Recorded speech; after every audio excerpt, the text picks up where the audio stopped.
সুতরাং এই 3 ঘন্টা মাস সহকারে আমরা এই প্রশিক্ষণটা গ্রহণ করব। এই প্রশিক্ষণটা যদি আমরা গ্রহণ করতে পারি তো পাশাপাশি আশেপাশে বিভিন্ন পরিমাণ কিছু পরামর্শ হচ্ছে যে আপনি যখন প্রশিক্ষণ কাজ করবেন, আপনি 100 টাকা ইনকাম করলেন আজকে, আপনি ওখান থেকে 20টি টাকা দর্জির পাশাপাশি আপনি আরো ওই 6,000-7,000 টাকার কাপড় নিয়ে আসতে পারেন। কাপড় নিয়ে আসলে ওখানে আপনি ছায়া, ব্লাউজ বা স্কুল ড্রেসের তাতে মানে এক ধাপ আগিয়ে গেলেন।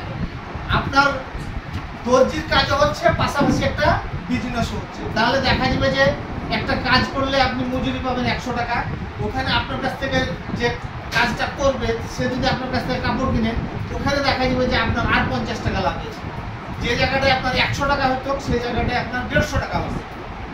তাহলে দেখা যাবে যে 50 টাকা বেশি আসার ফলে বছরে দেখা যাবে যে আপনার